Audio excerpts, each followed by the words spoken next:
Bom dia, pessoal. Hoje estamos aqui em mais um encontro, hoje dia 14 de outubro de 2024. Eu, professora Valéria Marques, junto com a professora Tatiane Godoy, né, estão oferecendo uma disciplina no programa de pós-graduação em Psicologia da Universidade Federal Rural do Rio de Janeiro, dentro de uma disciplina, de um tópico especial, né, que a gente está abordando a psicologia comparada, para que a gente possa entender o processo da aprendizagem do ser humano e do equino, né?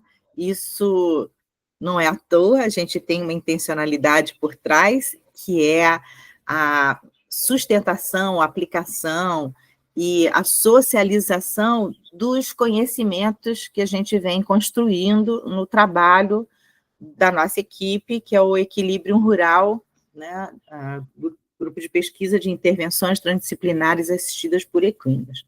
Ok? Dando continuidade aos encontros, hoje a gente vai começar a falar sobre a unidade 2, que é a unidade sobre a aprendizagem.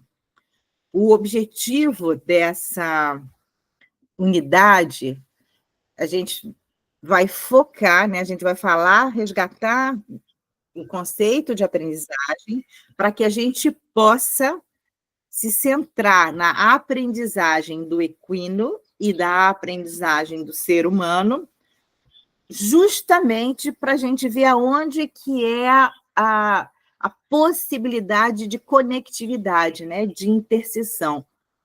O que explica a possibilidade de comunicação entre essas duas espécies diferentes? O que garante, o que justifica, o que explica a aprendizagem mútua na interação entre essas duas espécies diferentes. Então, o nosso intuito no encontro que começa hoje, né, para estar falando da unidade 2, é a gente alcançar isso, né? Que o que a gente quer foi o que deflagrou, né, a gente começar esse trabalho de pesquisa, porque a gente já considera notório, né, na comunidade, tanto a comunidade leiga quanto a comunidade profissional, que há benefício na interação equino e humano. Então, que a gente consegue observar isso, a gente consegue constatar, né, diariamente, a gente consegue sentir. Mas o nosso propósito é poder não só descrever o fenômeno que acontece, mas é compreender melhor esse fenômeno. Por quê? Porque nós trabalhamos justamente na mediação desse encontro. A gente procura, enquanto profissionais, né, enquanto pesquisadores, compreender como que se dá esse processo de interação e de que forma que a gente pode intervir, a gente pode mediar.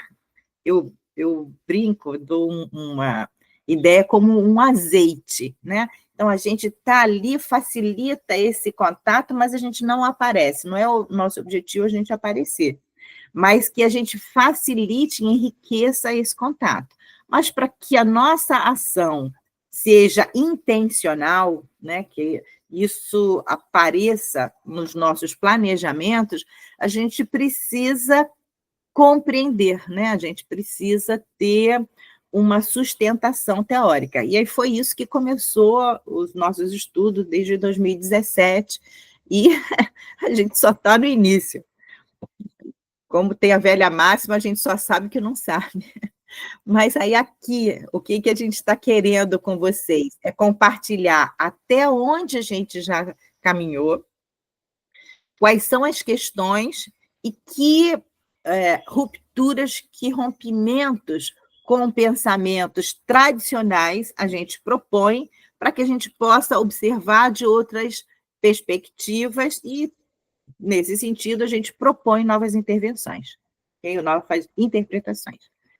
Bem, esse preâmbulo, acho que é só para vocês entenderem um pouco o teor do nosso encontro de hoje, como é que vai ser.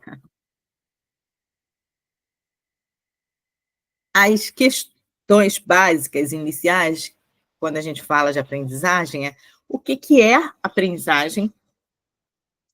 Os animais são capazes de aprender? Todos os animais são capazes de aprender? Então, se eles são capazes de aprender, né, o que garante? É a cognição. Então, eles têm uma cognição que garanta essa, esse processo, essa capacidade da aprendizagem. Como que a gente estuda a cognição animal? O homem é um ser superior aos outros animais? Ele é o mais inteligente? A gente pode afirmar isso? Baseado em quê?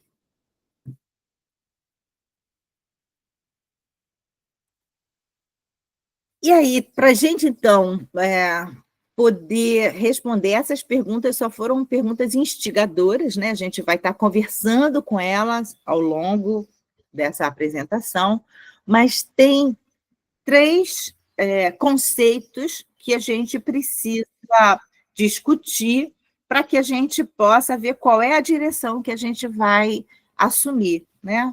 Qual é o mapinha que a gente vai fazer para a gente caminhar. Então, esses três conceitos são cognição, senciência, autoconsciência. A gente vai discutir hoje, a gente vai fazer um recorte e a gente vai discutir somente a aprendizagem animal. Tá? Eu falo isso porque hoje em dia existem pesquisadores sérios, há pesquisas de ponta que estudam sobre a cognição vegetal, tá? Mas a gente não vai falar da cognição vegetal, a gente vai falar só da cognição animal. E aí, então, o que é a cognição? Do que a gente está falando? Então, a cognição é a capacidade de, ao você interagir no mundo, né? Quando você, nesse movimento de ser e estar no mundo, você percebe os dados, né? Você capta esses estímulos, percebe, processa e armazena essa informação e transforma essa informação em conhecimento.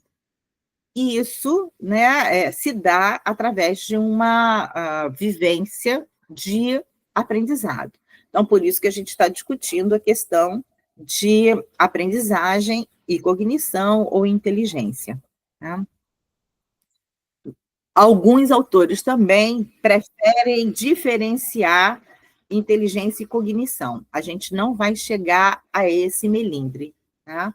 Então, aqui a gente está falando que cognição e inteligência são são sinônimos, tem o mesmo significado.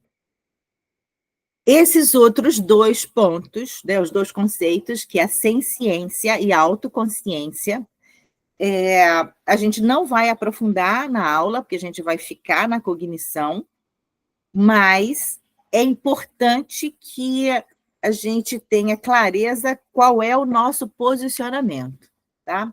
Então, senciência, um animal senciente é o animal que é capaz de sentir, ele é capaz de ter sentimentos, ele é capaz de experimentar e interpretar uma sensação como positiva, como negativa, né, como prazer, desprazer, e aprofundar na interação para além de uma simples reação. Então, ele não é um botão de on e off. Eu não posso ligar e desligar um animal, né? O contato dele não se resume, o contato, a interação dele com o mundo não se resume só a ação e reação. O que sustenta a senciência dele, novamente, é a palavrinha mágica, que é interação. Então, há uma mútua influência do organismo, do animal, aqui no caso que a gente está falando, e do ambiente. E a mesma questão, a autoconsciência. Então, a autoconsciência é a capacidade de ter noção da própria existência, ou seja, saber que existe, tanto fisicamente como existencialmente. Hoje em dia, existem também pesquisadores de ponta que discutem sobre a consciência da célula, tá?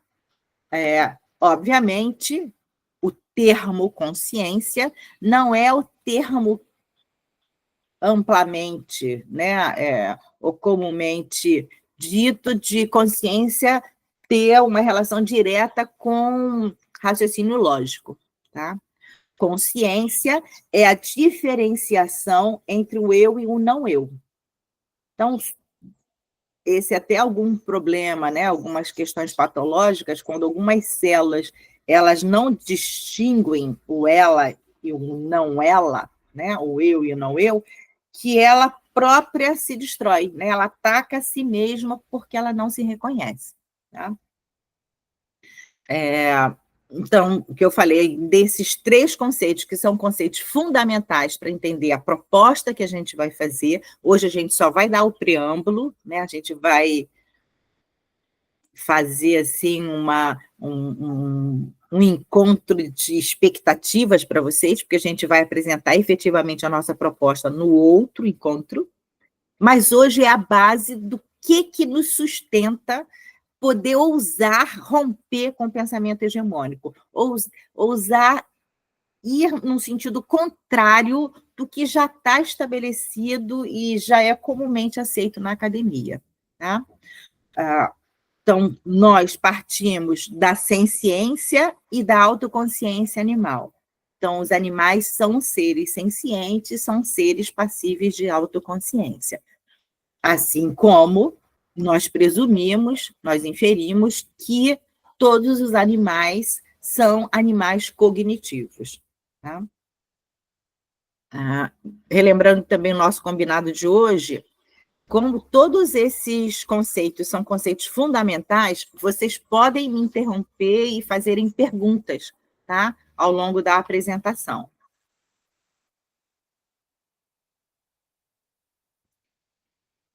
Bem, então, a gente centrando em cognição, né, ou inteligência. Então, quando a gente fala de cognição, quando a gente fala de inteligência, a gente está falando de processos mentais, né? Ou a gente está falando de comportamentos que são comportamentos que vão direcionar a interação desse indivíduo com o ambiente.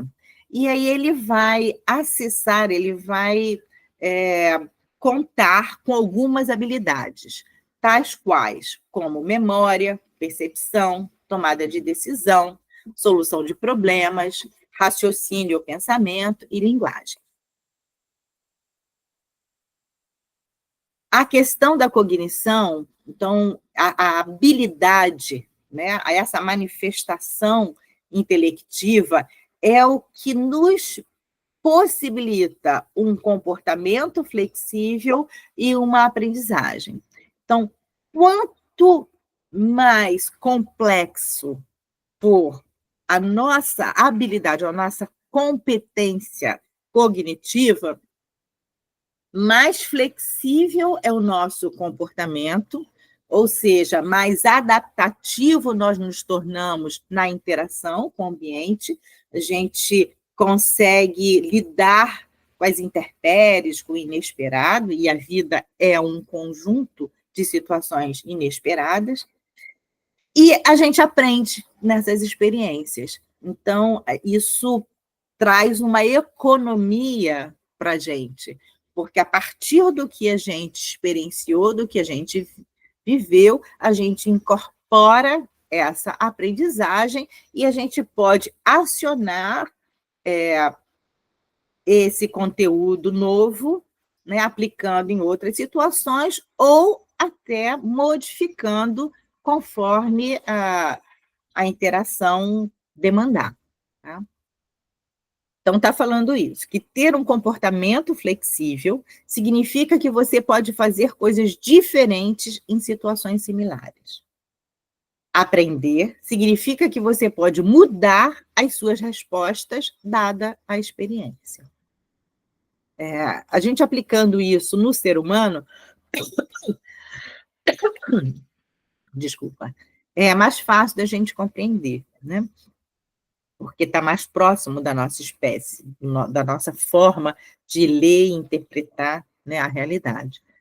Uma situação patológica no ser humano, né, é quando ele enrijece o seu modo de interpretar o mundo, o seu modo de sentir, o seu modo de pensar, e ele não atualiza.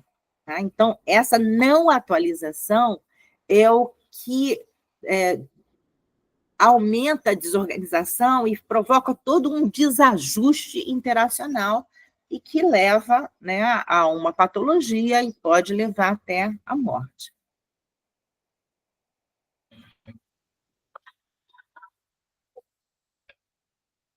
Diante do que a gente está discutindo, então, sobre cognição, o nosso posicionamento e a perspectiva que a gente vai apresentar para vocês aqui é da defesa da inteligência animal. Isso não é um tema já aceito plenamente por todo mundo. E eu brinco que se a gente for aplicar, né, até o olhar fluido, né, que é um conceito que eu criei no meu doutorado, o conhecimento que a gente tem, o olhar fluido, ele se pauta em duas perspectivas, que é o nosso ponto de referência, então todo o nosso conhecimento, nossa experiência, e o nosso ponto cego, é o que não permite a gente flexibilizar o nosso pensamento ou questionar sobre como a gente age, pensa, sente, tá? Então, um ponto é que a gente passa a vida inteira, né, a gente, em nossa cultura maior e em nossa história, então, nossa herança histórico-cultural, a gente traz a marca do antropomorfismo, da superioridade do ser humano frente aos outros animais. Se a gente pode até exemplificar, na religião católica, é quase que o mundo foi criado para o prazer do homem, né? Então, o homem ele tem essa obrigação, essa responsabilidade de cuidar do mundo, porque ele é o dono do mundo. Ali está tudo para servi-lo. E ele é um animal superior, porque ela é a imagem desse Deus católico, né? Isso, atualmente, é muito criticado e a gente vai apresentar alguns autores aqui, a gente apresenta, né, o Saniotis, o Henenberg, o Candeira, que questionam essa posição antropomórfica e fala que, na verdade, o homem não é melhor do que os outros animais. O que ele tem é uma inteligência diferenciada e que, para os nossos propósitos, para os propósitos que a gente delineou, né, eles estão mais adequados. Essa é a questão.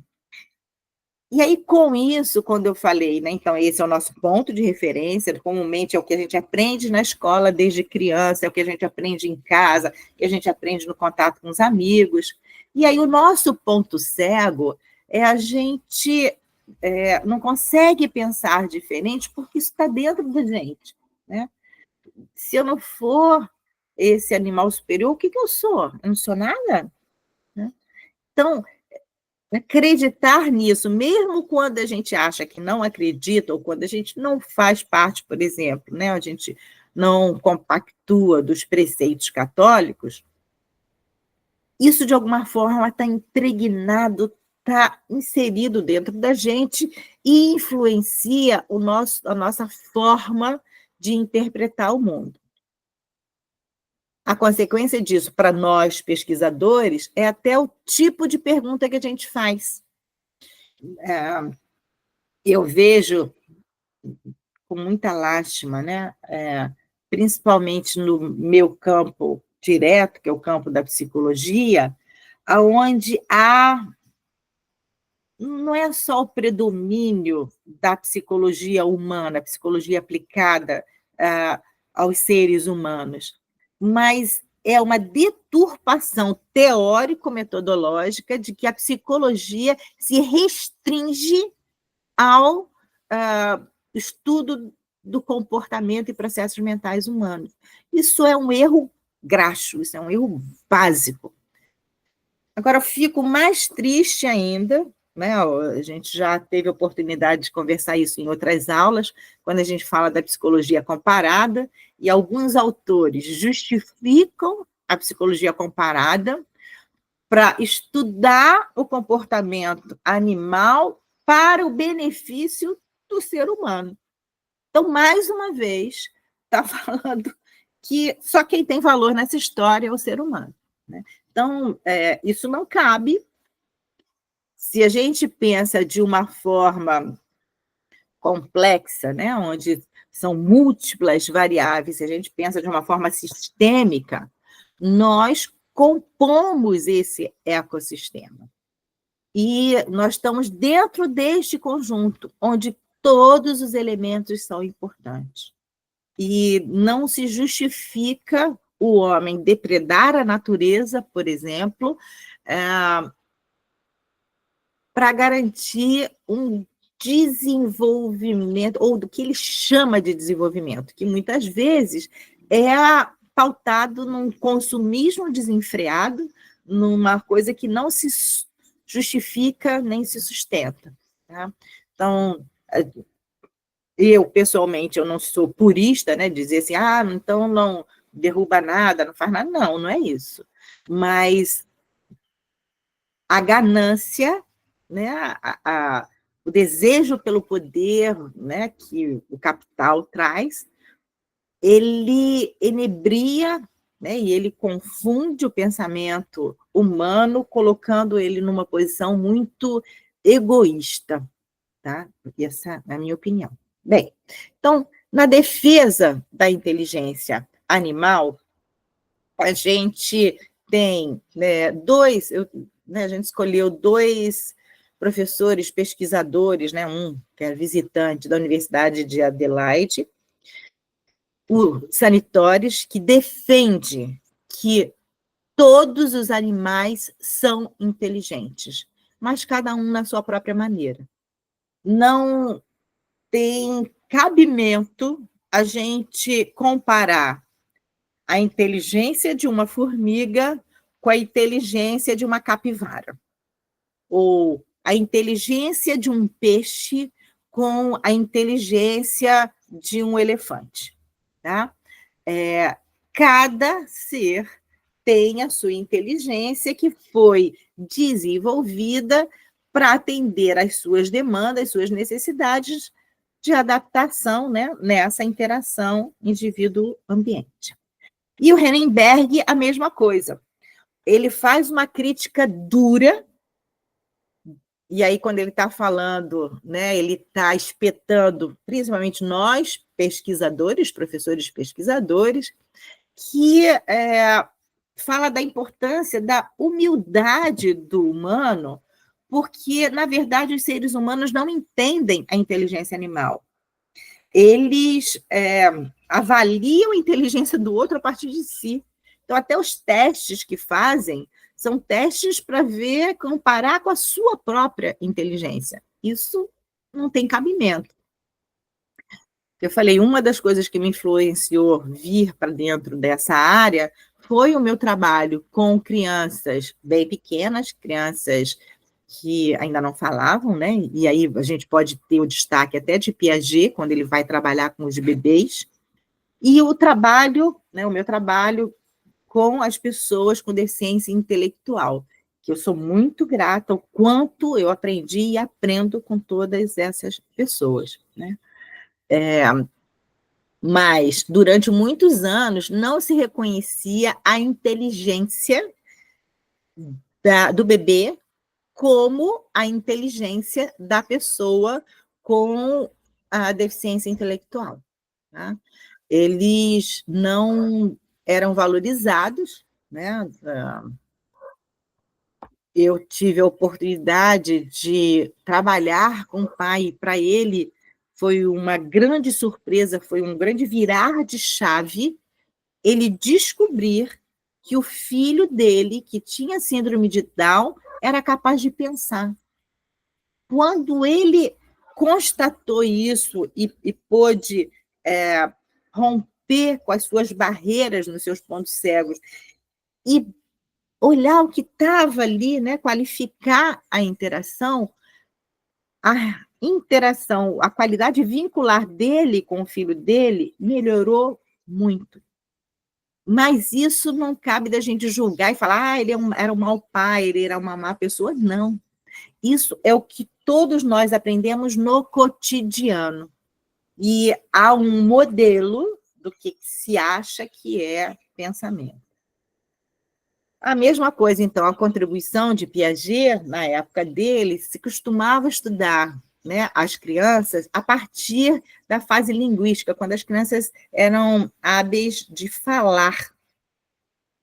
E ele falou, não, se eu quero estudar o que é inteligência, como que essa inteligência se desenvolve, eu preciso estudar desde o nascimento. E foi isso que ele fez. Então, tem os livros clássicos dele, né? Um deles é O Nascimento da Inteligência na Criança.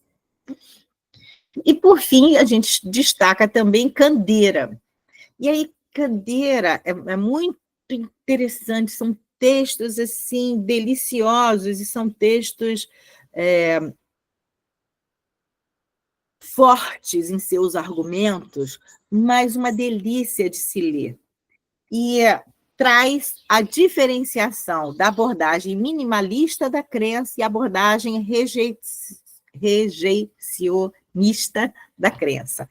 A crença está diretamente ligada à capacidade de pensar, né? Então, do indivíduo supor, né?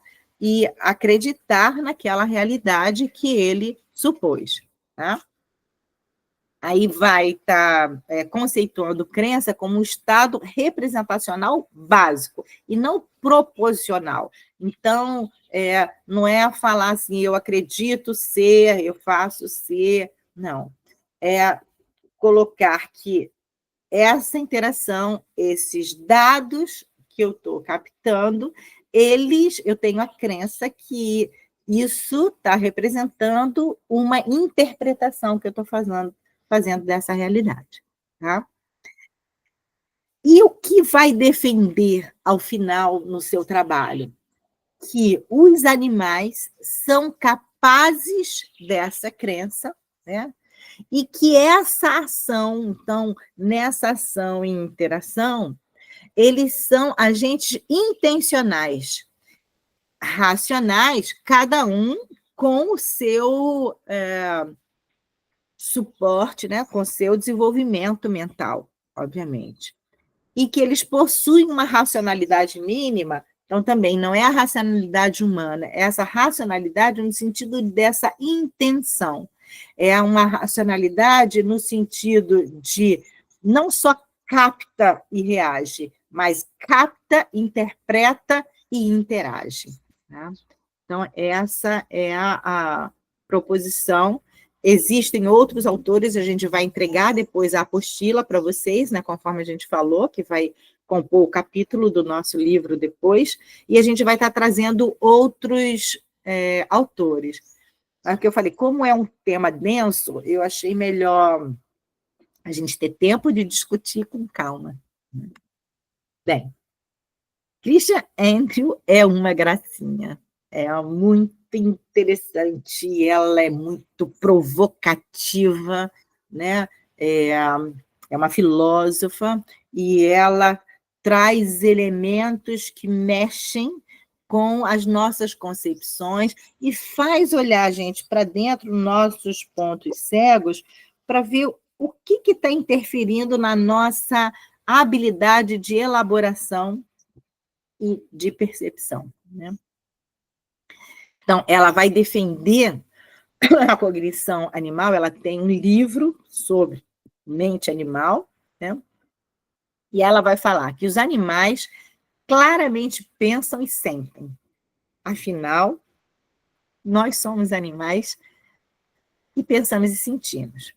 Os membros da espécie humana têm mentes humanas. E se os membros de outras espécies tiverem mentes, né, ela está supondo, ela constrói todo o construto nesse sentido, primeiro indagando e vendo, questionando se tem ou não tem, né? Mas ela fala, se tiver, vai ter uma mente específica da sua espécie. A despeito do título desse livro, né, que é Mente Animal, não existe tal coisa como a mente animal. O que ela está querendo dizer com isso? Não existe uma mente animal. Não é a mesma mente para todos os indivíduos. Diferentes espécies animais possuem diferentes características biológicas, ambientais, sociológicas, sociais, né, morfológicas, e todas essas diferenças podem ter impacto cognitivo. Nesse ponto aí, ela ainda estava indagando, mas ela depois conclui.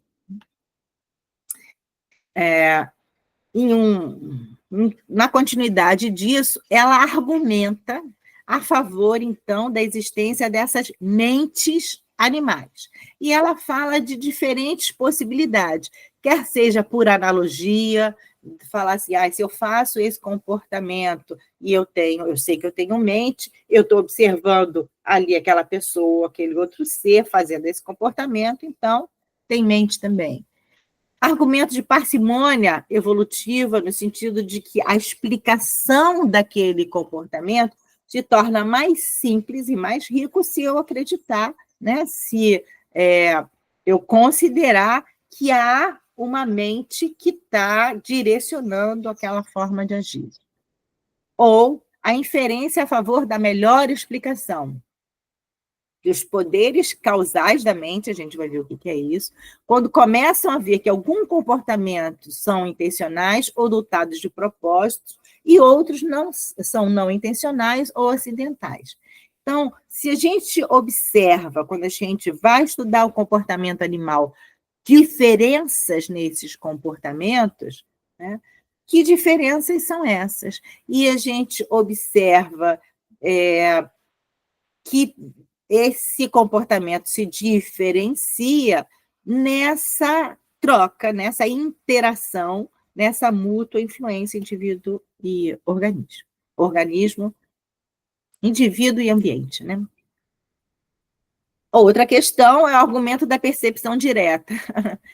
Eu estou vendo, né? Então, eu estou vendo que tem mentes animais, porque não precisa explicar muito, basta olhar, né? Quando você está olhando esses seres biológicos na qualidade interacional, em todo o panorama comportamental que eles expressam, isso só pode ser explicado, justificado, enquanto uma mente que está operando essa interação. E, por fim, o método da calibragem. O método da calibragem, ele já vai contar com vários passos, com várias ações. Então, primeiro, com a descrição, categorização do comportamento, depois o estudo desse comportamento em termos do estímulo que produz, o mecanismo que faz a mediação, o comportamento expresso, o exame dos processos cerebrais, né? Aqui está falando dos esquilos, mas não é dos esquilos, são de qualquer animal, né? Quando confrontado com estímulo, e isso a gente tem graças à neuropsicologia, o avanço das neurociências, o avanço dos instrumentos, estão nos proporcionando, né? Nos permitindo perceber ou constatar determinadas questões que antes a gente não conseguia ver, né? A mente, ainda hoje, para alguns, é considerada como uma caixa preta. Então, se é uma caixa preta, eu não quero ver, não consigo ver o que está ali, né? E a neurociência é uma das ciências que está possibilitando ver em loco, né, no cérebro, nessa relação mente-cérebro, tá?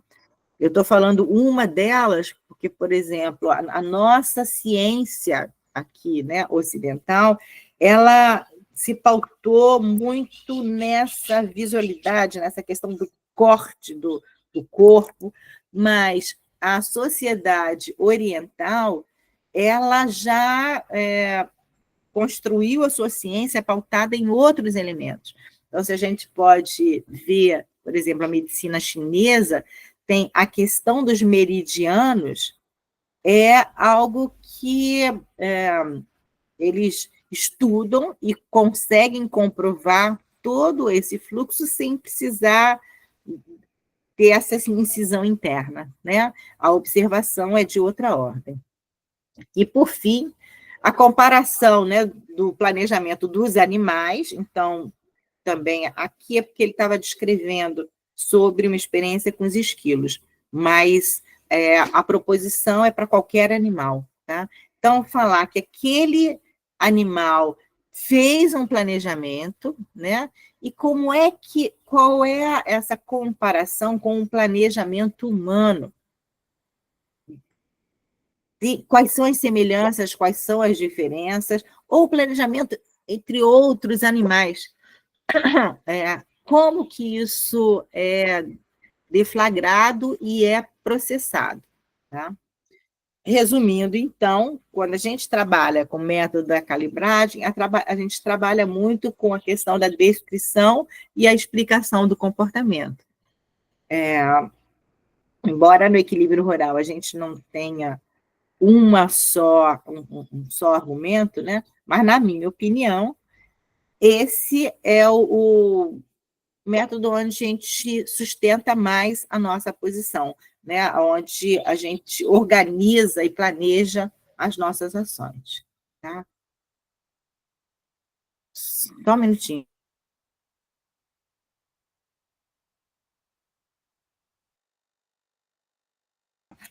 Perdão, chegou o grupo aqui para instalar a energia solar. Vocês estão me ouvindo bem, né, gente? Está um silêncio, mas... Sim. Ótimo. Sim. O ritmo tá bom? Tá conseguindo compreender? Sim. Tá ótimo. Tá.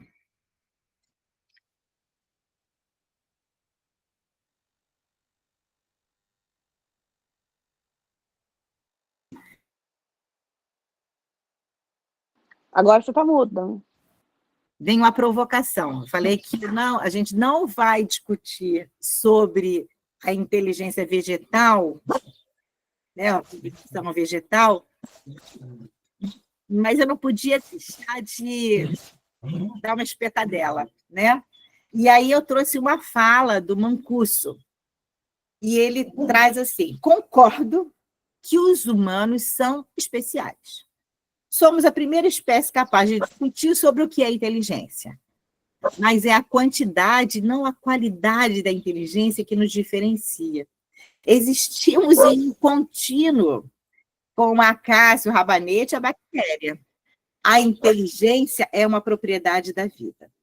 Então, o que esse grupo de pesquisadores que defendem a cognição dos seres humanos, eles vão encarar a cognição como uma propriedade da vida. Então, a vida, ela tem uma intenção, né, de se manter, se prolongar o máximo possível. E para que haja esse prolongamento, ele precisa garantir uma reprodução daquele ser e uma flexibilidade, uma adaptação para que ele possa ir se resolvendo com as situações que aparecem. Tá? Então, eu faço parte desse grupo que também pensa que a inteligência é uma propriedade da vida.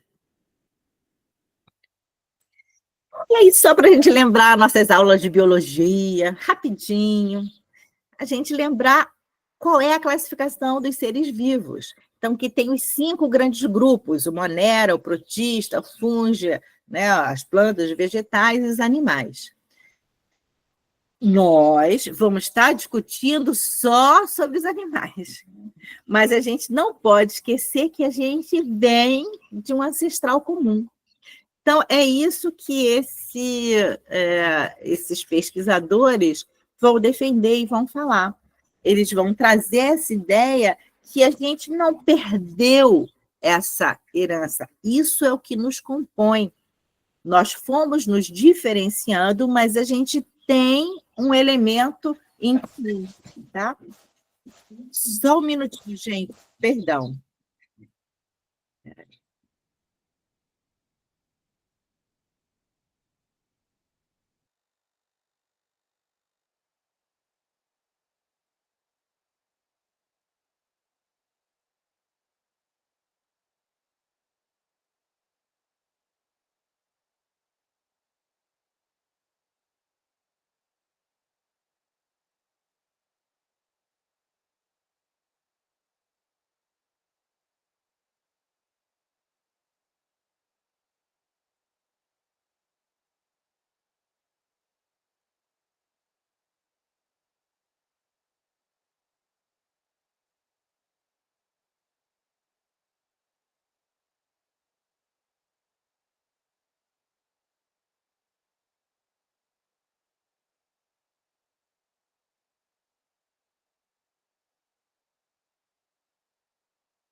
Oi, gente, tudo bom? Como vocês estão? Oi, Val, tudo bom?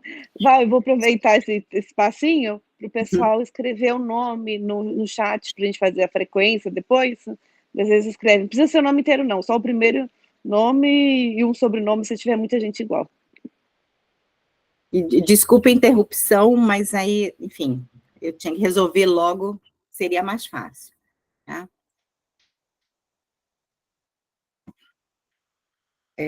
Então, para que a gente possa, eu falei, eu vou estar centrando na cognição animal, no comportamento, esse comportamento do aprender, ok? E como que a gente observa, né? Quais são as questões que a gente precisa dar atenção? É a filogenia, a ontogenia e a cultura e o ambiente. Porque esses três fatores, esses três aspectos, eles influenciam esse comportamento intelectivo, né, de interação indivíduo e ambiente.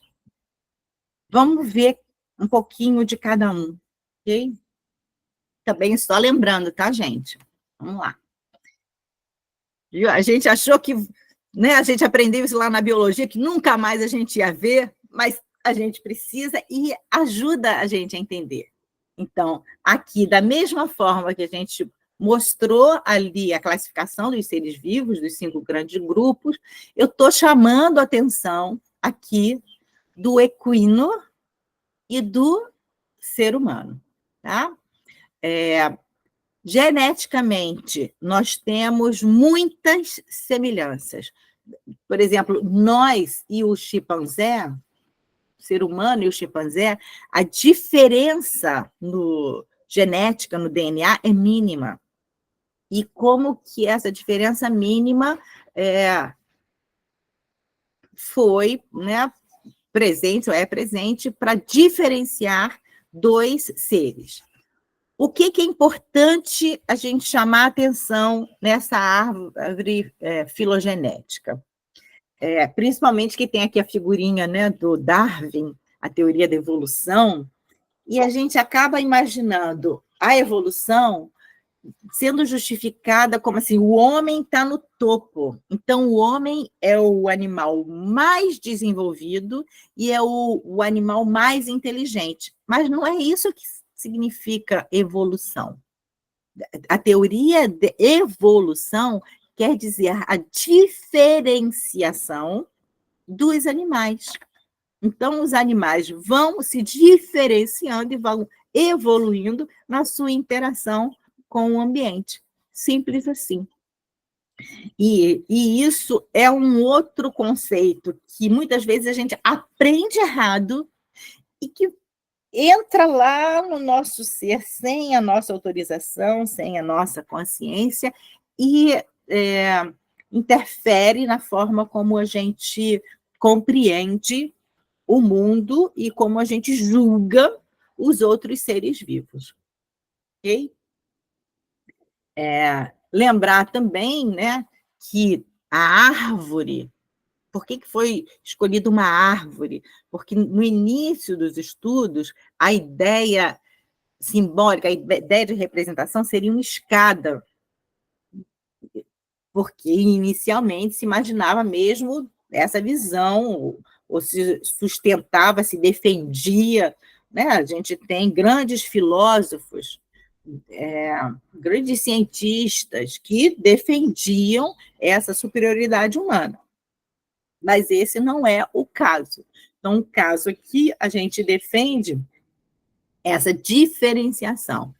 Então, dependendo do que, qual é o crivo de avaliação, a gente vai estar julgando uma qualidade, né? Ou um tipo de inteligência, melhor falar.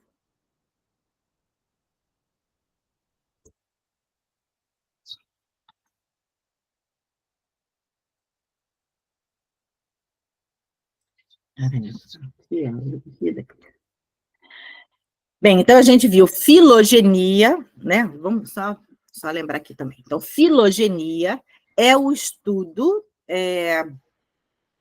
dessa evolução das espécies, tá?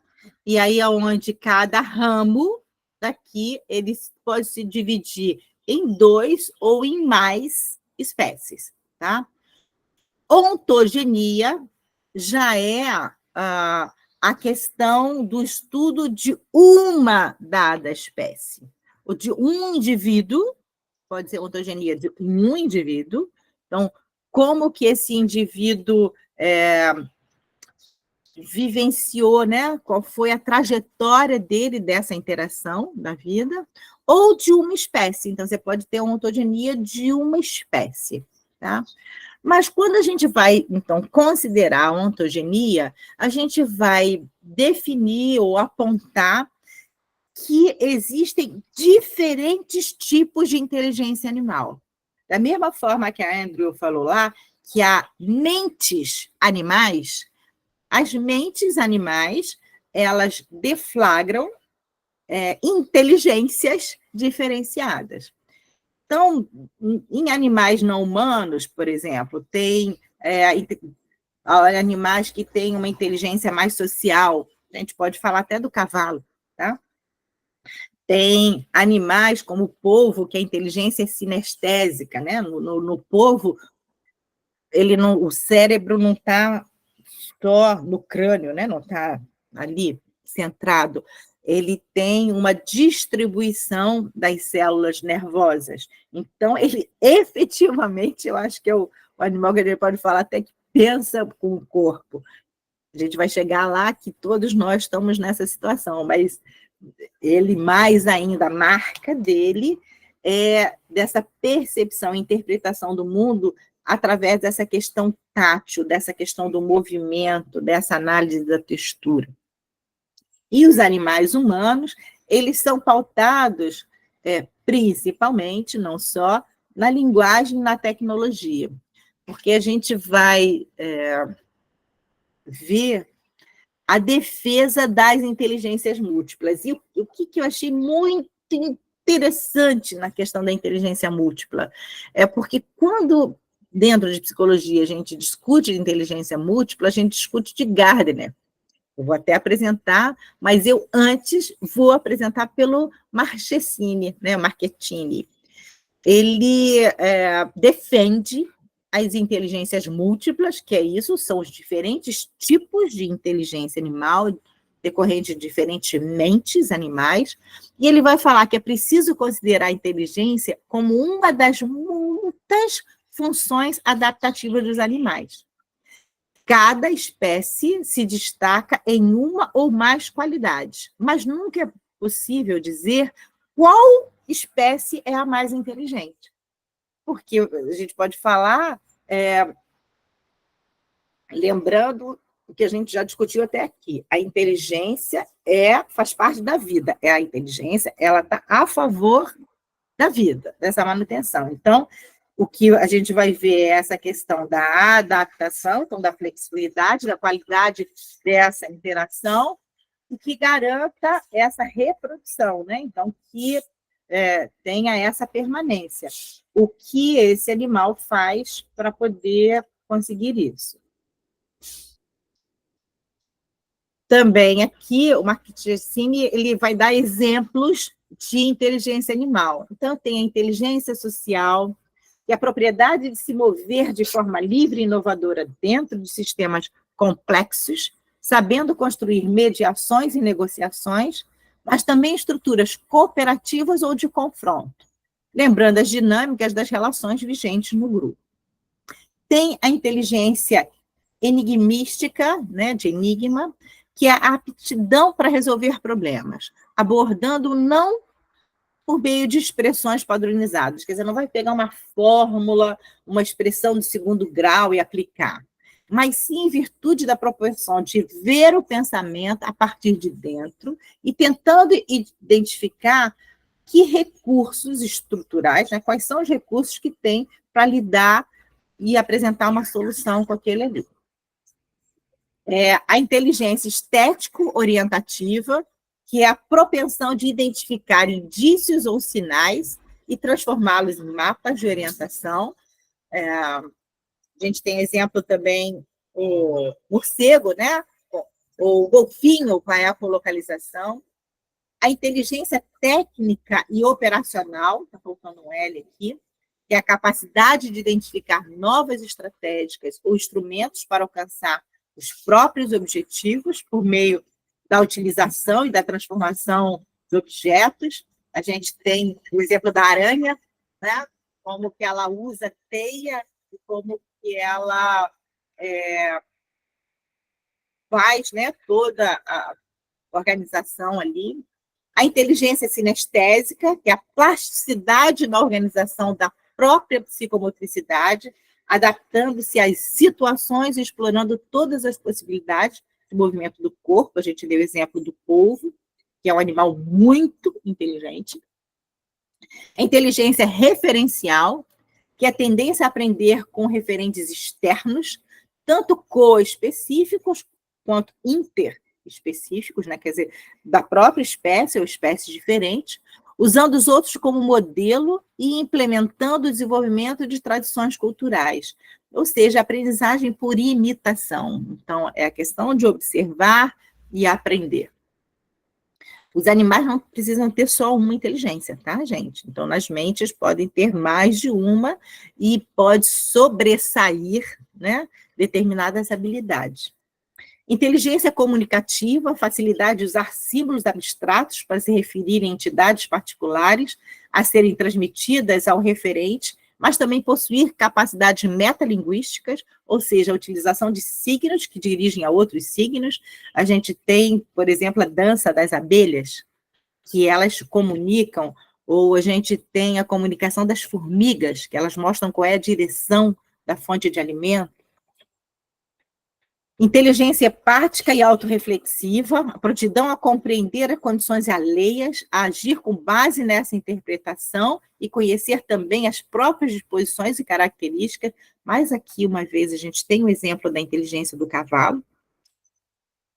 A inteligência abstrativa, capacidade de construir conceitos como igual e diferente, maior, menor, acima e abaixo, conhecido novo, protótipos categoriais referenciados em entidades, ou ainda capacidades matemáticas. A gente tem aqui exemplo de vários animais, mas estou me lembrando do corvo, tá? O corvo também tem aquela questão que a gente falou estratégica, e são animais muito inteligentes. A inteligência inferencial, que é a aptidão a extrair regras a partir da repetição de determinadas situações. a propensão hipotético-dedutiva diante de eventos. A gente tem também a questão do ser humano. Eu comecei por Marchettini, né, porque eu falei que era para dar esse choque, né, no sentido de ser um autor que fala de uma forma diferente, e aqui eu trago a proposta do Gardner. Então, Gardner, antes de falar sobre a inteligência animal, ele vai falar da inteligência humana, ele vai falar que nós não temos uma só inteligência, porque essa compreensão errônea foi muito propagada pela nossa aprendizagem escolar. Na escola, antigamente, só se valorizava o pensamento, a inteligência lógico-matemática. Bem, só se valorizava não, até hoje, né? Se a gente tem duas pessoas, uma pessoa estuda física e a outra pessoa estuda dança, teatro, a gente vai dizer que aquele que estuda física é mais inteligente do que aquele que estuda teatro, estuda arte. Por quê? Isso não se sustenta. Experimenta colocar esse físico para fazer algum trabalho de arte. Tá? Por isso, até quando a gente fala da superdotação, né, então a diferença de superdotação e genialidade, que a gente tinha ideia antes que existiria uma pessoa que seria capaz de todas essas inteligências, e não é. Né? Então, o superdotado, normalmente, ele tem destaque em uma área, ele tem uma inteligência desenvolvida em um dos aspectos. O gênio, ele normalmente ele pode ter mais de um, mas também não tem todas. Obviamente, a gente vai vendo que a questão da aprendizagem, a gente vai vendo quanto mais flexível, mais aprendemos, essa habilidade vai se tornando cada vez mais aprimorada e facilita a nossa adaptação, né? E o que aparece ser que a nossa inteligência aumenta, a nossa habilidade, nossa propensão dessa qualidade da interação. Bem, e aí vendo, a gente tem instinto ou aprendizagem? O que garante, né, o ser e estar no mundo? O que garante essa interação? É o comportamento inato ou é o comportamento aprendido? Gente, vocês querem dar uma parada para poder conversar sobre o que a gente falou só até agora, ou posso continuar?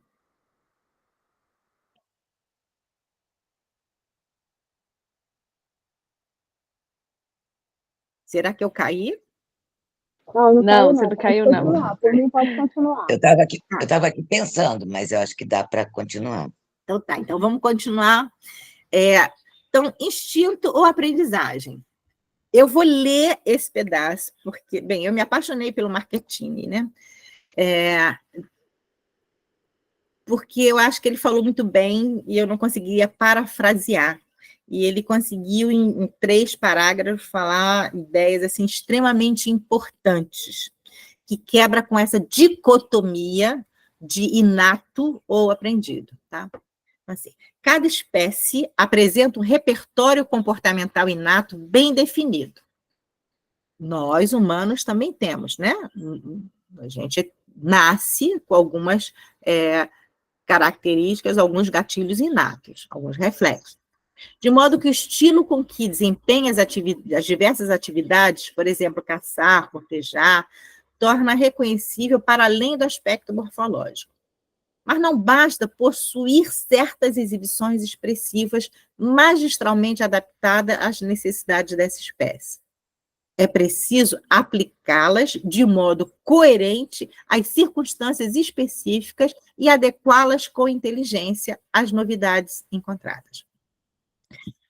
Acreditamos erroneamente que as competências inatas são propriedades autônomas, independentes do controle individual e que não requerem uma ação de regulação por parte do sujeito.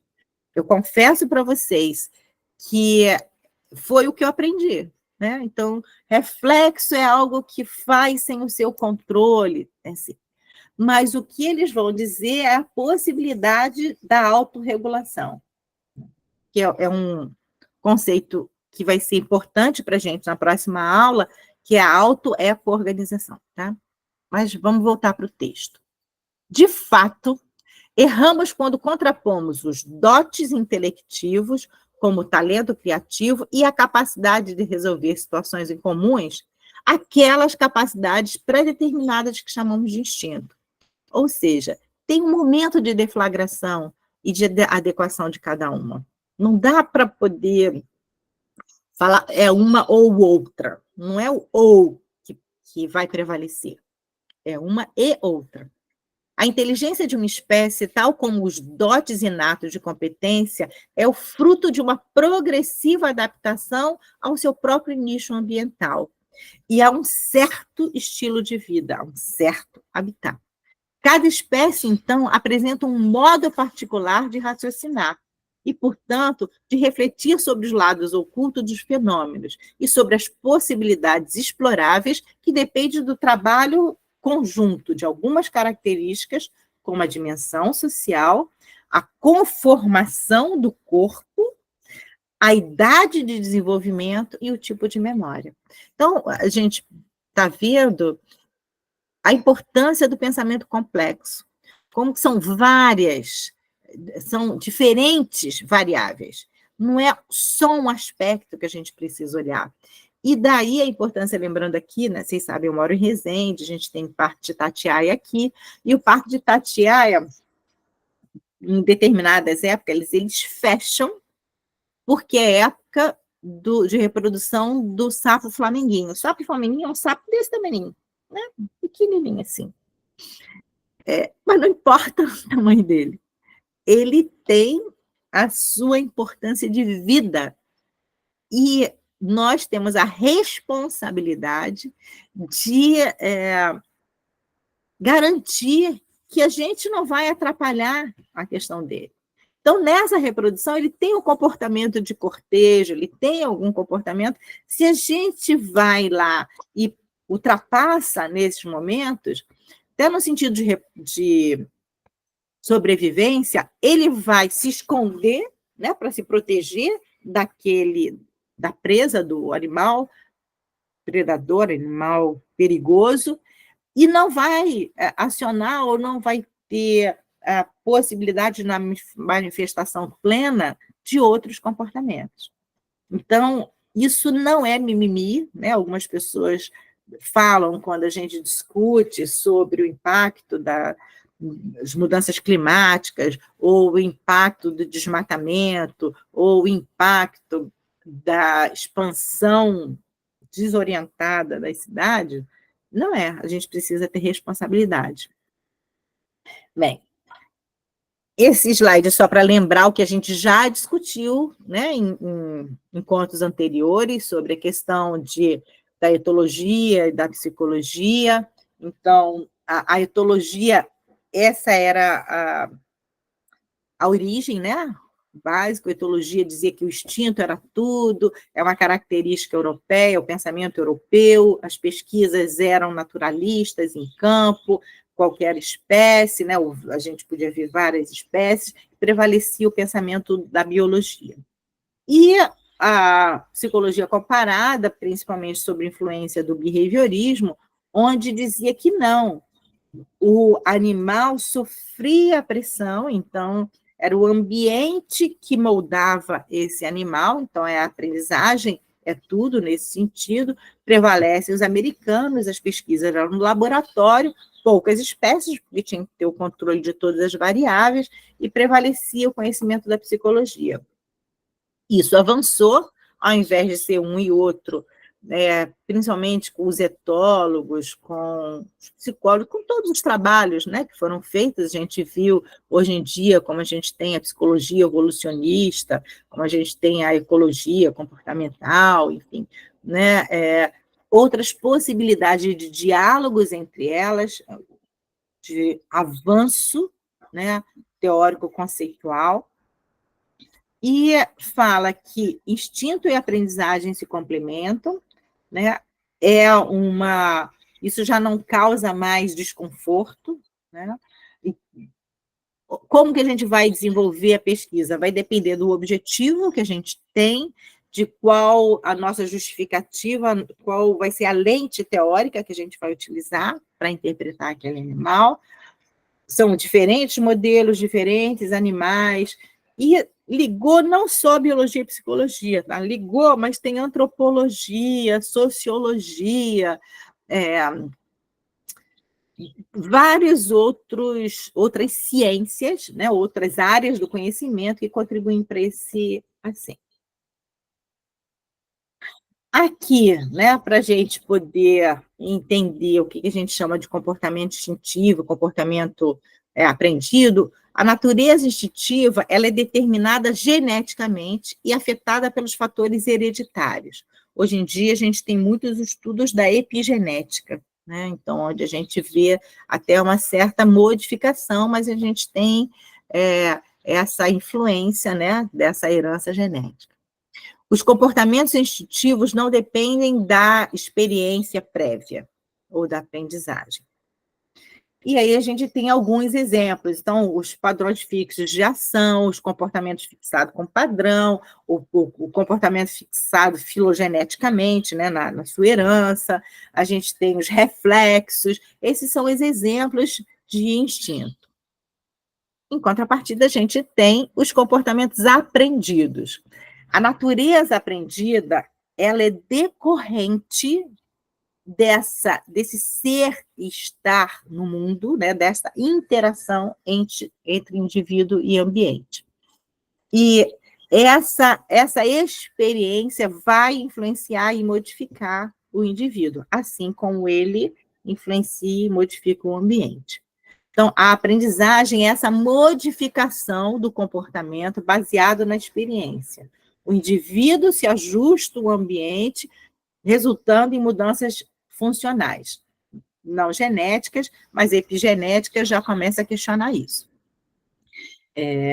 A capacidade de aprender, o que ela é favorável à vida? Né?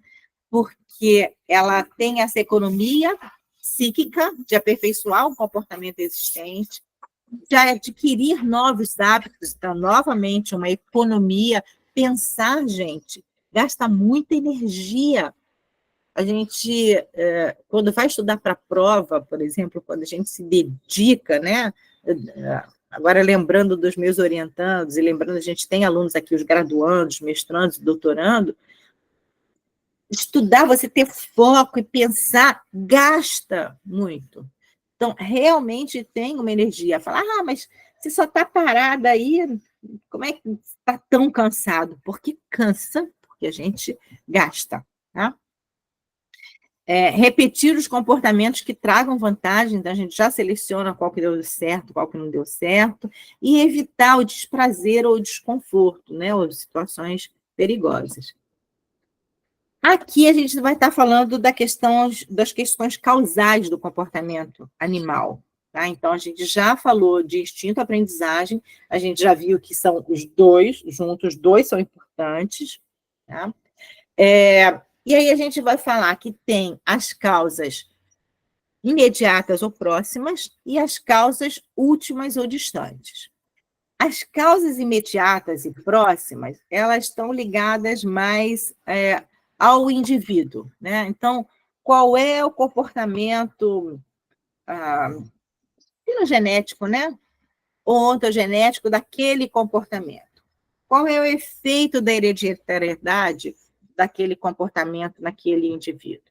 Quais são as interações com o ambiente durante o desenvolvimento ontogenético? Tá? Quais são os mecanismos sensório-motores? E aí tem a questão do aspecto biológico, aspecto fisiológico, né? Quais são os neurotransmissores, quais são os hormônios, quais são os mecanismos físico-químicos, né, que acionam determinadas ações.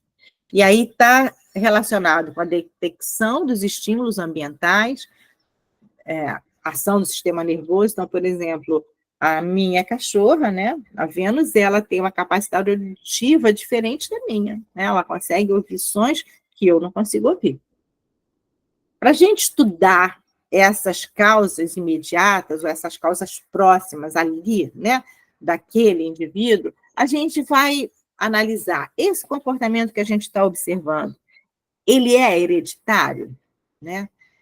Esse comportamento, ele foi modificado, ele pode ser modificado pela experiência?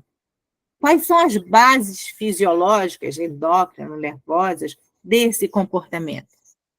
Então, esse é um tipo, né, de perguntas que a gente pode fazer quando a gente vai fazer a análise desse comportamento deste indivíduo. Tá? Assim como a gente pode buscar compreender as causas últimas ou distantes da expressão daquele comportamento animal. Aí a gente pode fazer efetivamente naquela árvore filogenética que a gente falou, né? A origem daquele comportamento e a mudança no tempo. A história adaptativa desse comportamento. Por isso que a gente fala que a antropologia ajuda muito, e a antropologia dialoga e caminha junto com a ecologia, tá? E aí a gente vai pensar populações, e aí vai pensar as perguntas, né, algumas perguntas deflagradoras. Como aquele comportamento teria surgido originalmente? Ele foi influenciado pela seleção natural? Tá? Quais são as vantagens adaptativas, de sobrevivência e reprodutivas do comportamento? Nesse sentido, estou lembrando até a própria questão do tamanho e a configuração do cavalo. O tamanho dele, como ele cresceu, como alargou o pescoço, e quais funções isso tem. A gente falou do comportamento, né? Como que a gente pode observar, a gente pode, tipos de estudo, né? Se são as causas próximas ou distantes, e quando a gente vai estar pensando de aprendizagem, o que a gente vai estar considerando, o que a gente vai estar observando. Então, a gente vai estar observando a interação, tá? Então, sempre a aprendizagem quando a gente observa a aprendizagem de um cavalo, a gente não observa só o cavalo, a gente observa o cavalo no contexto, na situação. Quais são os fatores que estão funcionando como variáveis ali. Então, a gente vai observar tanto os aspectos do desenvolvimento do próprio indivíduo, suas características físicas, psicológicas, né, cognitivas, maturacionais, todos os seus aspectos, o ambiente, e aí quando a gente fala do ambiente, é tudo que não é o sujeito, né? Então, é o eu e não eu. Então, pode ser essa interação com o outro ser, pode ser com o ambiente em si, a temperatura, os objetos, clima, né? E a motivação. Então, também, o que impulsiona, né? O que direciona esse indivíduo? Qual é a intencionalidade, qual é a força dessa motivação? Bem, e aí a gente tem, né, a Ota, que é uma professora da USP, e ela vai falar sobre a prontidão para aprender. Tá? Então, é muito interessante isso. Ela tem um livro, né, também, tem produções que contribuem para essa área, e ela vai falar que, quando a gente pensa sobre a prontidão para aprender, tem duas formas que a gente pode pensar sobre a prontidão para aprender. Por um lado, né, consistiria de um lado um conjunto de regras de associação ou armazenamento de informação que serviriam sem muita alteração para todos os sistemas comportamentais. Essa é uma tese semelhante à que os psicólogos da aprendizagem sempre defenderam e que justificaria partir de um fenômeno modelo. o condicionamento de um rato, de um pombo, de um cão laboratório, para alcançar princípios válidos para qualquer organismo e qualquer comportamento. Então, essa é uma forma de pensar a prontidão para aprender, né, e direcionar essa compreensão. A outra forma, né, haveria, de acordo com outro enfoque, não uma aprendizagem, mas aprendizagens.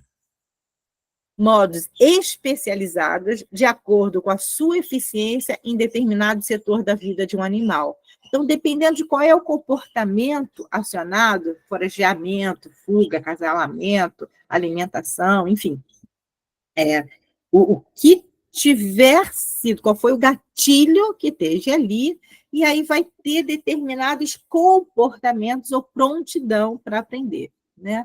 Então, fico lembrando quando a gata da minha filha entrou no cio, não sei se Tatiane vai lembrar, mas depois eu fui foco de muito riso, né? Eu ofereci muito riso para os meus amigos, porque eu não conhecia, nunca tinha sido tutora de gato, só de cachorro, e eu fiquei cuidando da gata da minha filha. Quando eu cheguei em casa, a gata tinha deixado ela sozinha, direitinho, gata ótima, ela gritava, ela se esfregava em mim. Falei, gente, essa gata está morrendo. Será que essa gata foi picada por algum mosquito? Essa gata está tendo... E fiquei desesperada. Aí danei a telefonar para os meus amigos, né, realmente os médicos veterinários, pedindo uma solução. E aí eu fui descrevendo, e a descrição do que estava acontecendo, ela estava muito permeada pela forma como eu estava observando. E a minha percepção estava sendo pelo medo. Eu não estava fazendo uma descrição clara, né? Eu estava falando aflição e já estava vendo a gata morrendo. Eu falei, será que vai dar tempo de eu levar a gata num hospital? O que vai acontecer? Bem, o que meus amigos me sugeriram? Filma. E eu filmei. Gente, a gata tinha entrado no cio. Aí que eu entendi o que significava a expressão gata no cio. Aí eu entendi que miado era aquele, que comportamento do corpo, como que ela fazia. Aí depois eu ri muito. Mas o que eu estou querendo chamar a atenção? Então, quando a gente vai interpretar, descrever um comportamento, importa o comportamento que está sendo expresso e o olhar do observador. Então, a gente precisa ter essa humildade de, quando a gente vai fazer uma pesquisa, estudar muito, ter, né, aumentar esse nosso ponto de referencial na hora de aplicar o olhar fluido e estar atento ao nosso ponto cego. Saber o que eu posso, o que pode estar criando um obstáculo e eu estar distorcendo esse fenômeno que eu estou observando e me prontificando a descrever. Tá? A gente lembrar que não existe neutralidade na observação. Não existe. A nossa subjetividade está sempre presente. E aí, falando de subjetividade, também vai ser uma palavrinha do próximo encontro, mas dando já um spoiler, né? Se a gente está falando de mente, a gente já falou de temperamento e comportamento, né, no encontro anterior, a gente está falando de subjetividade, inclusive dos animais, né? Obviamente, não é a gente aplicar subjetividade humana, não é isso, mas é essa autoconsciência do eu e não eu. Eu estou terminando, né, e aí a gente vai estar abrindo para discussão, né, porque eu acho que essas informações fazem mais sentido quando a gente traz para a nossa realidade, né, quando a aprendizagem se torna significativa, quando ela faz um sentido para a gente. Eu vou terminar esse encontro de hoje com o posicionamento hegemônico, né, como que a academia compreende o que é a aprendizagem. E aí, quando fala de aprendizagem animal, está falando assim, aprendizagem animal não, do animal não humano. Tá? Então, a abordagem mais difundida são dessas possibilidades de aprendizagem. O condicionamento clássico, o condicionamento operante, a associação de eventos, a estampagem e a observação no sentido da imitação, né? Que é a aprendizagem social. Se você, e olha que a gente pesquisou muito, né? Quando a gente pesquisa os livros de comportamento animal, né, o que é da cognição animal, a gente cai com que a única possibilidade de interpretação do comportamento, da inteligência desse ser, seria, no máximo, da aprendizagem associativa. Tá? Que é a aprendizagem associativa, que reúne, né, um estímulo com deflagra uma resposta. Tá? Então, pode ter diferentes modos de chegar a isso, mas fazendo uma redução caricatural, seria isso. E eu trago, né, esses dois questionamentos para vocês. Né? Será que existe alguma forma de romper com esse pensamento hegemônico? Eu lembro que quando eu comecei a fazer a faculdade, eu entrei em parafuso, porque, para mim, tudo que eu li em livro era verdadeiro.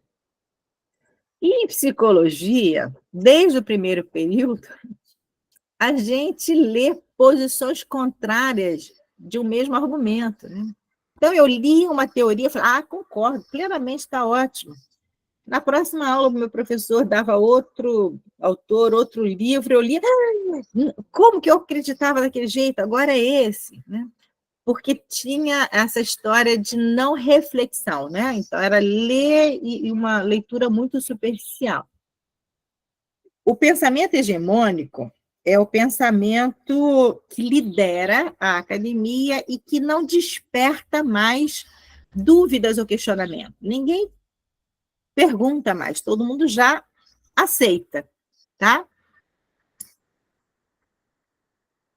E essa é a questão que eu levanto aqui, né?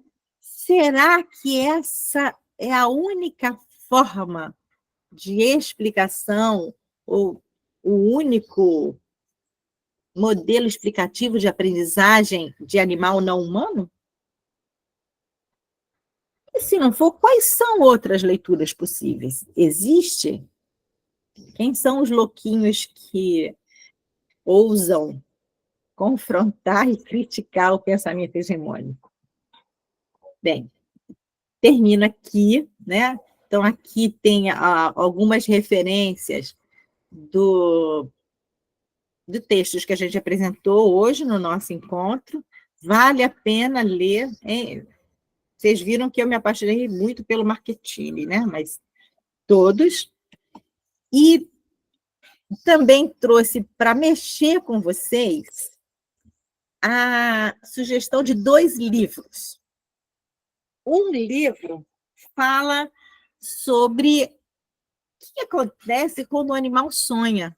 Aí, primeira pergunta, vocês acreditam que animal sonha? Vocês já tiveram possibilidade de ver algum animal sonhando?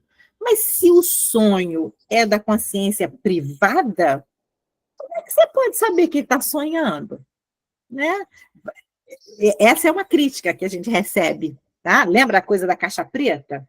Né? Não vou mexer nessa caixa preta. Consciência, autoconsciência, ciência, é dentro lá. Eu não consigo ver. Então, não existe. Não é que não existe, não importa. Não é? muitos não negam, mas também não afirmam e falam, não, isso não é uma justificativa científica, porque isso, a comprovação não é um comportamento visível. Será? Que formas que a gente pode ver? Tá? E, por fim, o último, o Val, é muito legal. Tá? Somos inteligentes o bastante para saber quão inteligentes são os animais? Será que a gente consegue reconhecer? E aí eu volto a falar assim das minhas aprendizagens, não só com os animais, mas dentro da nossa espécie humana. Como que, por exemplo, até hoje, falo, para trabalhar com bebê em creche, há uma briga, há uma luta pela valorização da educação infantil. Porque o que prevalece a ideia é de que qualquer pessoa pode cuidar de um bebê.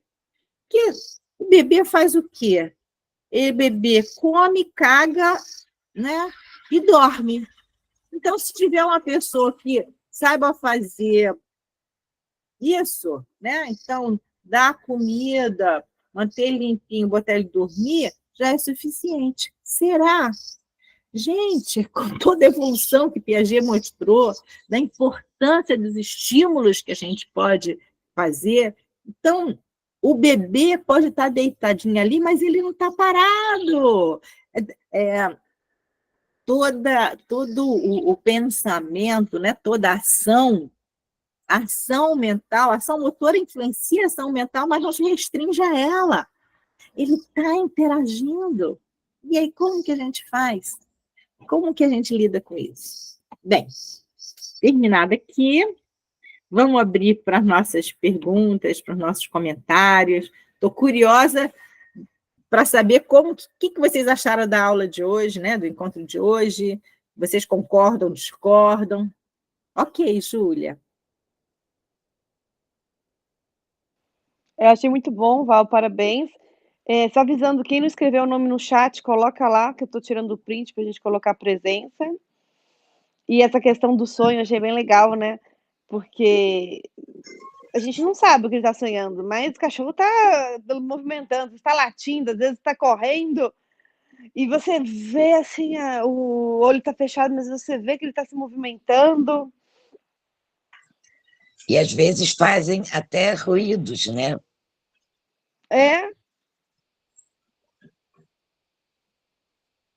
Existem pesquisas atuais que falam que os animais sonham. E Já qual é a ouvi isso também. importância do sonho?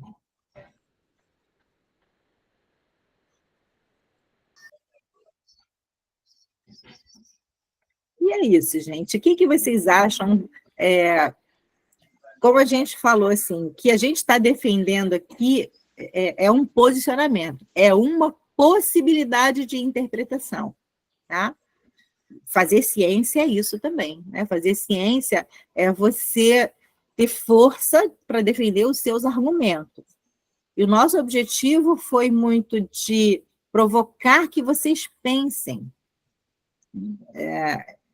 Vou compartilhar com vocês, confessar com vocês, assim, uma situação que eu vivo, né? Quando adentrei, né, mais maciçamente para essa área da psicologia comparada, para essa questão com os animais, eu sou carnívora. E aí os meus companheiros, muitos companheiros são veganos. E realmente, sim, é um conflito que eu vivo, né? Aí, pensando, conversando, ouvindo a Monja Coen, né? Ela amenizou um pouco mais o meu sentimento de culpa, mas é algo que eu fico realmente pensando, porque nesse equilíbrio de vida, um animal come o outro, né? Mas a questão não é essa. Na nossa cultura, na cultura humana, há um abuso, né? até como que esses animais são cuidados. Então, independente se a gente come ou não outro animal, algo que é indiscutível é a gente lutar pelo bem-estar, pela qualidade de vida. E já dei exemplo isso para vocês, a Temple Grandin, né, que é uma norte-americana ativista até hoje. Sim. Ela é vegana também, né? Ela falou assim, eu não posso fazer com que as pessoas deixem de ser carnívoras, mas eu posso contribuir para que os animais não sofram para poder alimentar essas pessoas. Então, ela criou regras nos Estados Unidos que favoreçam mais o bem-estar. Ela mudou até as instalações, né? Ela estudou, ela primeiro, né, analisou muito a questão dos bois, do gado, né? E quando ela entrava, ela via o desespero. Então, mesmo antes de chegar a hora do boi morrer, do abate, ele já sabia que ia morrer. Então, o sofrimento, que volta essa discussão, né, Cecília, que é isso. Ah, mas o bicho não pensa, o bicho não sente. Lógico que ele sente, olha a angústia que ele sente de saber que não tem jeito, vai lá e vai morrer, inevitável. E aí ela depois criou uma questão circular que diminuía esse estresse e que era uma morte mais humanizada, né? Vamos brincar aqui fora. Vem aqui, chama o gatinho aqui. Vem.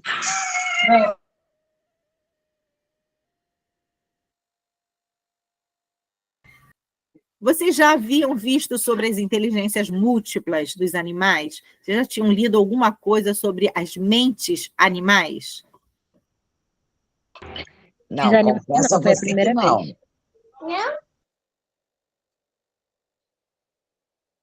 Isso faz sentido para vocês ou não? Não, para mim faz todo sentido. A gente só não sabe como justificar isso, né? Não sei como olhar isto, vamos dizer assim, né? Para a gente estar percebendo, mas eu realmente acredito, né? E até o que você falou de sonho, às vezes alguns cavalos estão em baias, né? E aí eles estão lá quietinhos, né? Provavelmente dormindo. E aí eu acho até que tem essa questão do sonho também, porque uns reagem mais ativamente, outros, de repente, já ficam mais tranquilos, né? Então, acho que tem essa... Eu nunca tinha pensado nisso, mas agora você trazendo essa questão, para mim faz todo sentido. E essa oportunidade, né, que a Tati fazendo comigo, enfim, né, que o Equilíbrio Rural está fazendo, da gente refletir sobre os nossos próprios conhecimentos, as nossas próprias experiências, e ver que aí a gente é chamado como loucura, né? Essa questão de ter carne na minha alimentação mexe muito comigo ainda. Comigo também, Júlia. Mas quando a gente começa a estudar, Cecília, né, e a gente começa a ver que tem outros loucos, né? Quem são esses loucos? São esses que têm coragem de pensar, não, gente, eu estou pensando diferente, né? Eu não vou fazer catequese em ninguém, cada um pensa o que quer, cada um sente o que quer, cada um interpreta a realidade do jeito que quiser, mas eu vou mostrar a minha coerência. E aí é um movimento que vem crescendo mundialmente. E a gente pode também inferir o que cria obstáculo para que esse movimento cresça, né, gente? Porque nessa hora a gente se torna mais responsável por tudo que a gente está fazendo. Vocês já viram, assim, qual é o impacto que a ação humana está fazendo, não só na Terra, mas no universo? Sim. É complicado. Não afeta um ou outro, afeta a todos. Exato. A todos. Não tem diferença. E aí eu falei da ciência, né, do nosso pensamento ocidental e oriental. A tendência atualmente está sendo desse diálogo. Então, também não é de uma comparação no sentido de competitividade, Não. mas é no sentido de ter mais elementos, de olhar aquele fenômeno sob perspectivas diferentes. Né? Sim. Isso é fazer Tendo, ciência. né, e tendo esse olhar, né, permitindo que a gente possa realmente ver e não só olhar. Pronto, aí a Cecília já está dando um spoiler do nosso próximo encontro, porque é isso. O que acontece? Nós, como cientistas, né? Estou falando para meus companheiros cientistas. Se a gente tem só uma forma de elaborar a pergunta, a gente vai chegar só a uma forma de resposta. Lógico. Se a gente parte do pressuposto que esse animal é quase um autômato, eu não preciso fazer pesquisas tentando conhecer a sua subjetividade, porque eu já sei de antemão que ele não tem. Para que eu vou fazer? Então, é o que a Cecília falou, eu posso olhar e não enxergar. Simples assim, simples assim. Isso ficou muito claro para mim. Eu sou uma psicóloga desenvolvimentista, né? Embora eu possa discutir o que é desenvolvimento, mas não cabe aqui para o escopo da nossa discussão. Mas toda a minha linha de raciocínio é sempre de processo. Então, eu não me interesso com o estímulo e a consequência. Eu me interesso, eu abro essa caixa preta, eu vou lá. E eu procuro... Como eu falo, né? É o como a gente faz as coisas, né? Exatamente, é o processo. Então, como que está isso? E aí, no trabalho que infelizmente até hoje, gente, então, a alfabetização de crianças. Tem pessoas que só têm a capacidade de compreender se uma criança está alfabetizada ou não, quando ela está usando letras, escrevendo ou não escrevendo, né? Escreve casa com Z, né? Está quase aprendendo, é só, ao invés de Z, é S. E aí a gente já tem a Emília Ferreira que mostrou desde as garatujas, desde quando a criança só tem a intenção para escrever e ela rabisca. Isto é para ser analisado. Se a gente compreende, a gente tem como intervir. No trabalho que Tati está fazendo nas escolas também, a gente estava vendo a questão do desenho, né? A gente discutiu a questão do desenho. Dá um desenho pronto ou deixa a criança fazer o desenho? Eu fui, né? Enfim, eu não fiquei em pré-escola. Eu tive jardim de infância. Por que era jardim de infância? Porque as crianças eram as flores do jardim. Eram as belezas intocáveis, puras. Pô, gente, criança é pessoa, tem todo o jeito dela, né? E quando uma criança... E cada uma tem seu temperamento, né? Com certeza, né? E ela precisa se expressar, ela precisa ser reconhecida nisso e interagir para poder aprender a fazer as trocas e crescer e modificar. E socializar, exatamente.